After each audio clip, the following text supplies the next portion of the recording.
кумитаи рушди сайёҳии тоҷикистон ҳадафи аслии даҳшатафканон ки ҳамлаи хунин ба гардишгарон дар Данғараро анҷом доданд номуваффақ унвон кард.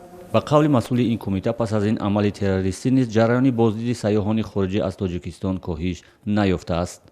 ҳам сайёҳони хориҷӣ ва ҳам ширкатҳои сайёҳӣ, ҳамшарики ширкатҳои сайёҳии кишвари мо иброз доштанд, ки ин ҳодиса ягон ба рафту омади онҳо таъсир намерасонад ва имрӯз ягон сайёҳ ё ширкати сайёҳӣ барномаи худро барои сафар ба Тоҷикистон қатъ накардааст ва ман фикр мекунам, ки мо ширкатҳои сайёҳӣ ва ҳам сайёҳон фаъолияти худро тибқи барномаҳои қаблан тарҳрезӣ шуда идома медиҳанд.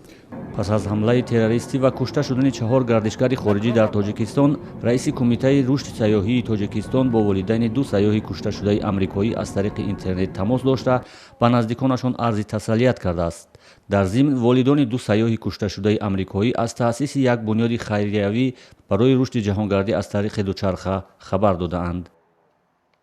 дар посухи худ волидайни он сайёҳони кушташуда баён доштанд. мо албатта медонем, ки ин кори дасти сокинони Тоҷикистон нест, чунин ҳолатҳо ҳастанд мутаассифона ва мо миннатпазир ҳастем ва ҳамзамон онҳо ёдовар шуданд, ки як фонди хайриявӣ низ созмон доданд ба хотири фарзанди хеш ба номи он ва дар ин бора низ суҳбат сурат гирифт миёни раҳбарияти кумита ва волидони онҳо.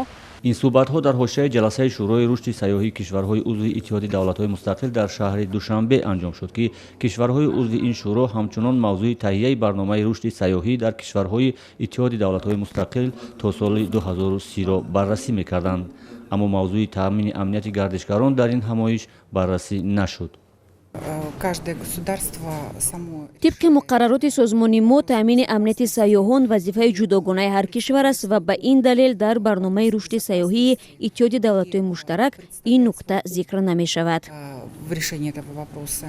бар асоси омори кумитаи рушди сайёҳӣ дар нимсолаи аввали соли ҷорӣ беш аз 950 000 шаҳрвандони хориҷӣ аз Тоҷикистон дидан карданд, ки беш аз ним миллион нафари онҳо ҳамчун сайёҳ номнавис шудаанд. дар тӯли соли гузашта бошад дар маҷмӯъ танҳо ҳудуди 430 000 сайёҳ ба Тоҷикистон ташриф оварда буд.